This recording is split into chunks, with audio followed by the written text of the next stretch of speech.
मंगलम भगवान विष्णु मंगलम गरुड़ध्वज मंगलम पुंडरीकाक्षं मंगलनाय स्तनोहरि।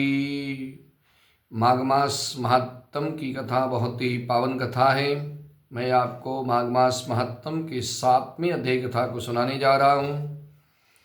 माघ का महीना बहुत ही पावन और पवित्र महीना है। इस महीने में भगवान की पूजा करने से, गंगा स्नान करने से, गौओं की सेवा करने से, दीन दुखियों को अन्न वस्त्र दान करने से और इसका महात्म को सुनने से, माघ मास महात्म की कथा को सुनने मात्र से मनवांछित फल की प्राप्ति होती है। आदि व्याधि रोग बीमारियों से छुटकारा मिलता है। उसके उपरांत दत्तात्रेय जी बोले, चित्रगुप्त ने जब आलोचना की तब यमराज ने दूतों से कहा, एक को तो घोर नरक में ले जा करके डाल दो और जहाँ पर कठिन दुख होता है, बड़ा भारी कष्ट होता है, ऐसी जगह में डाल दो। दूसरे को ले जा करके स्वर्ग में डाल दो, जहाँ पर इसको उत्तम सुख और भोग मिले।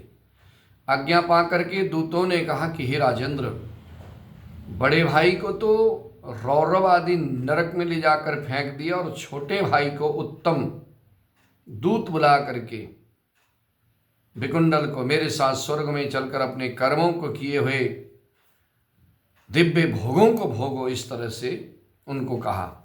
ये सुनकर के हृदय में संशय रख कर के विकुंडल ने कहा कि हे दूत, मैं तुमसे पूछता हूँ कि तुम ये बताओ कि हम दोनों ने एक ही कुल में पैदा होकर के बराबर के कार्य किए, एक जैसे कर्म किए, हमारी मृत्यु भी एक साथ ही हुई है। किस कारण से मेरे बड़े भाई को नरक में फेंका जा रहा है और मुझे स्वर्ग दिया जा रहा है? कृपा करके मुझसे बताओ। विकुंडल के ऐसे पूछने पर यमदूत ने कहा कि हे विकुंडल, जिस प्रकार एक वृक्ष पर अनेक प्रकार के पक्षियों का आवागमन होता है, उसी तरह संसार में पुत्र, स्त्री, पत्नी, बहन, भाई, माता, पिता आदि का जन्म के कारण संगम होता है। परिवार में आकर के जीव मिलता है। जैसे एक वृक्ष में बहुत से पंछियां आती हैं, उड़ के चली जाती हैं, उसी तरह से हे वैश्य, मैं प्रेम पूर्वक तुमसे सच कहता हूं कि जो मनुष्य भक्ति कर्म करता है वो अपने लिए अच्छे या बुरे कर्मों का ही फल समय समय पर भोगता है। जो जैसा कर्म करता है वैसा ही फल उसको मिलता है। कभी भी कोई मनुष्य किसी दूसरे के लिए कर्मों का करता हो तो उसका फल नहीं भोग सकता। तुम्हारा भाई अत्यंत पापों के कारण नरक में गया है और तुम धर्मात्मा होने के कारण सदैव स्वर्ग प्राप्त करोगे। विकुंडल ने कहा कि मैंने इस जन्म में प्राय पाप ही किए हैं, जैसे मेरे भाई ने किया उसी तरह के मैंने कर्म किए, मैंने पुण्य नहीं किया। हे दूत, मैं अपने पुण्य को नहीं जानता। यदि तुम जानते हो तो कृपा करके मुझसे कहो कि मेरा कौन सा पुण्य कर्म है जिस कारण मुझे स्वर्ग में भेजा जा रहा है। उसके बाद दूत कहते हैं, सुनो, जो पुण्य तुमने किया है तुम उसको नहीं जानते हो। भली प्रकार सुनो। हरिमित्र का पुत्र सुमित्र वेद पाठी ब्राह्मण था। यमुना जी के तट पर उसका आश्रम था और हे वैश्यवर, उसकी तुमसे जो है उसकी मित्रता हो गई। उसके साथ तुमने 2 बार माघ महीने में निर्मल यमुना जी के जल में स्नान किया था। संगम में जाकर के तुमने स्नान किया था। तो इस तरह से तुमने जो माघ महीने में यमुना जी के निर्मल जल में स्नान किया, जिससे हे वैश्य श्रेष्ठ तुम सभी पापों से मुक्त हो गए हो। माघ महीने में गंगा स्नान करना, यमुना जी में स्नान करना, संगम में स्नान करना सभी पापों को धो देता है।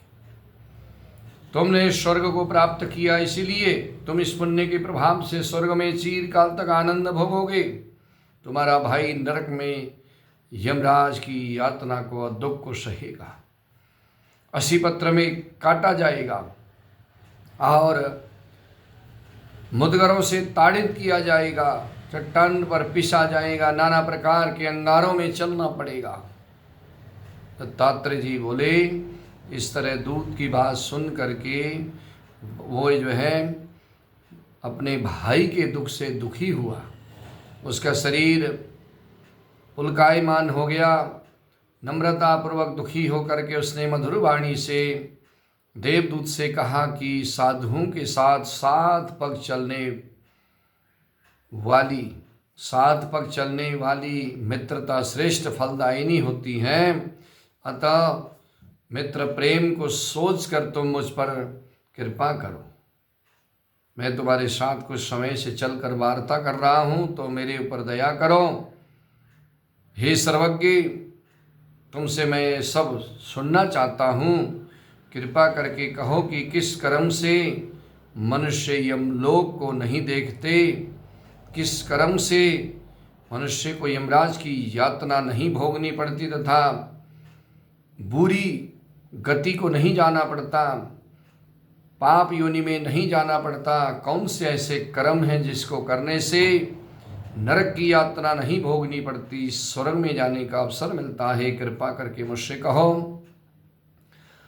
आगे की कथा मैं आपको माघ मास महात्म के 8वें अध्याय में सुनाऊंगा। ये 7वां अध्याय बहुत ही पावन अध्याय। इसकी कथा को सुनने मात्र से भगवान की भक्ति प्राप्त होती है और स्वर्ग की प्राप्ति होती है। आनंद कंद भगवान की जय हो।